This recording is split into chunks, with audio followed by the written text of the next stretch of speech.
Hi, I'm Steve Burns. I'm the town manager in York, Maine, and I'd like to welcome you all to Town Hall.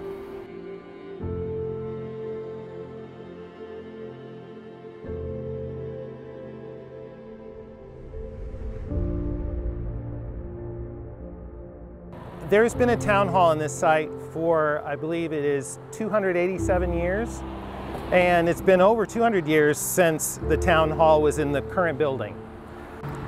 I'm Joel Lefevre, the Executive Director of the Old York Historical Society, and I just want to convey a little bit about the history of York's Town Hall. Years ago, the business happened in the church because the church was tax funded and there was no other place to do town business. I'm Eric Dupy, the senior pastor here at First Parish Church.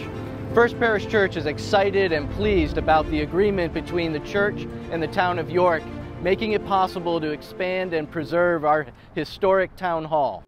In 1734, York built a new town hall. So this building looks very Victorian because many years later, in 1873, this was renovated in the Victorian Italianate style, and that's what you see today. But it's really interesting, and why I felt it's important to keep the town hall in the middle of the village. It's been here for almost 300 years, and this really has been the center of community life. So exciting to have this new proposal and plan to make the old building better. What's different about this project than other previous attempts at a town hall? I'm Wayne Martin. I'm chairman of the Town Hall Building Committee. As many of you know, the need for a town hall has been around for decades. First of all, there's been an agreement between the town and the First Parish Church that basically now makes town hall on town property. That didn't exist in the previous attempts. It was always thought that town hall was on church property. So now that town hall is on town property, we can expand the town hall. So it's very important that we keep the town hall in the center of York, along with all the other historic buildings that are in the town. Second, the building committee.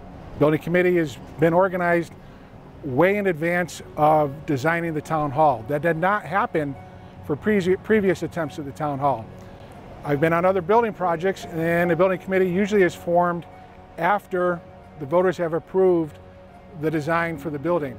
However, this time the building committee was formed last fall, and we've been working ever since, before we even hired an architect to design. We have 9 people with varied backgrounds and skill sets, so we're all inputting into the design of the new town hall. Between the architect and myself, we interviewed each of the department heads to determine needs for the town hall and what things that they needed in the town hall for storage, for physical locations, how they were arranged, security, safety, and so on. Storage is one of our biggest concerns. As you'll see in my office, we have bins of voting material right now because we have an election coming up, but that voting material has been there since the May election, so it hasn't really moved a lot because there's nowhere to put it.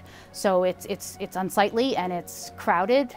Hi, I'm Lynn Osgood. I'm your town clerk, tax collector, and registrar of voters here in the town of York. So we're standing here in the hallway, which is where most people queue up for town hall.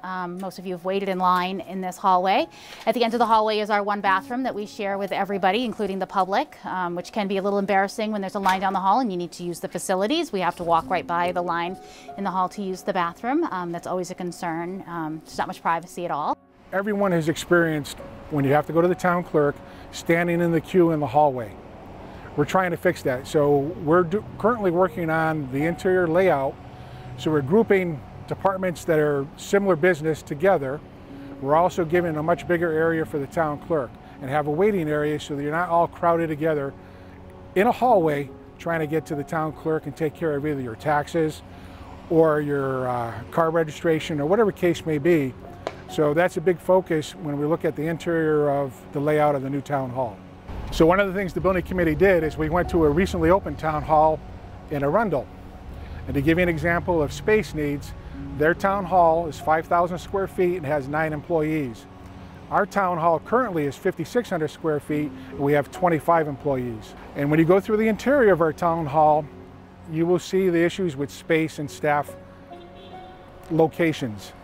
What is typical, we're New Englanders. And what happens with New Englanders, we make do with what we have. but it doesn't help us. Again, it doesn't help us excel in day-to-day. I think at time efficiency, it cuts into that, and it also takes away the pride aspect of you want to come to a place every day and work. The clerks have such pride in the citizens and how much they work for the citizens, and it would be nice to give a little bit back to them, to the clerks, and have them have a space that they're proud of.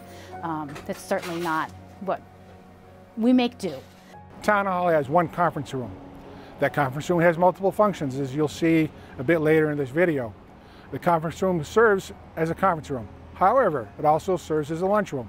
So you have a refrigerator in there, a microwave, and so on. So right now, my staff never uses the break room. We have a very small like dorm fridge in my office that we keep our lunches in.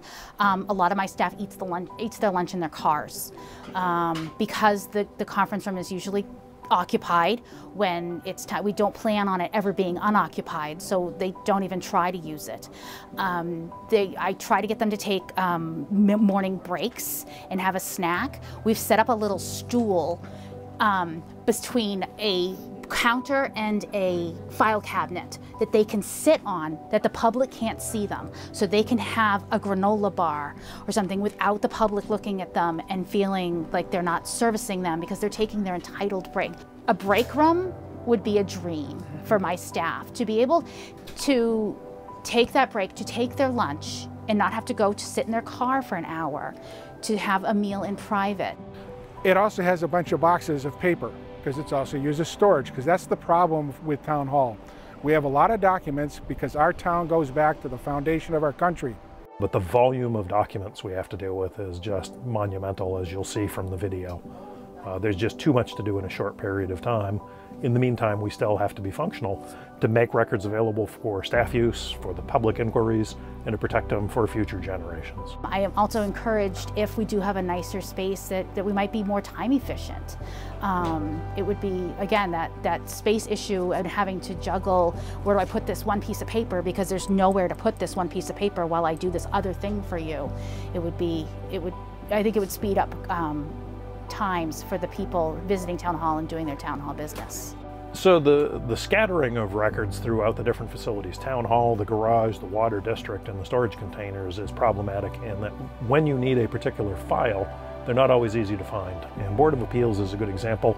They have 4 or 5 boxes of records that are somewhere out in the garage. They will be moved on occasion to make room for other things.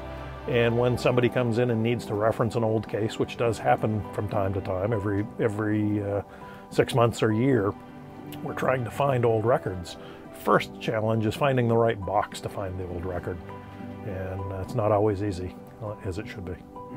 So a lot of documents means we have to protect them. We need a place to put them, not in a conference room, not in people's offices, someplace where they're being accessed and be safe. So the state has a records retention policy that requires we keep some documents in paper forever.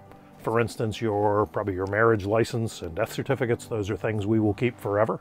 So you don't want to rely on just digital for things like that. They get down into the details of how long you keep plans for a building permit for your house or the new library. They cover all kinds of things, and it's probably a 60 or 70 page set of regulations about what's kept. So we can't rely entirely on digital records. We will always maintain paper records by state law. We are in the York Historic District. We're also in the National Historic District. That means this building has to be preserved. Your limit is what you can do. So what you'll see when you come to Town Hall is the same building you see behind me. Physically, the exterior really won't change, other than things like the fire escape goes away, because the new section of the Town Hall will have an elevator. So that'll allow people with any kind of physical limitations to get to the second floor, which is not possible right now. Also, with an old building, you have outdated electrical wiring. The building is on single-phase power. We're going to change that for 3-phase power. That allows us to run an elevator, that allows us to run equipment more efficiently, save more energy. When I first moved here, there was talk about moving Town Hall out to Route 1. And I think many other people in town really have felt that the place for Town Hall is exactly where it is in the building it's in, because it really is the heart of the community. So it's so exciting to have this new proposal and plan to make the old building better and add to it so there's actually room for the folks who work here, And for us who have to pay our dog's license to come and have a good place to come and do that. So I'm really looking forward to this project coming to pass. We've enjoyed a wonderful relationship with the town hall. We've been good neighbors on the village green for hundreds of years. So we welcome a new design that will serve residents and visitors alike. So I've worked here in this building for about the last 22 years. I've seen a lot of paper come in, and it seems like more comes in than goes out the door, believe it or not. And right now, the time is now. We're choking on the paper. We're choking on the volume of materials coming in. Still trying to serve the public, still trying to provide FaceTime in addition to online services, and there just isn't enough space for everybody and everything to fit in here. To be efficient, to serve people properly, we really need to get a better space. And I love this building. I mean, this place is amazing. Built in 1810, and we're still using it. That makes it probably the greenest building in town. And to be able to retrofit this building and expand it is, I think, a great solution to our space needs.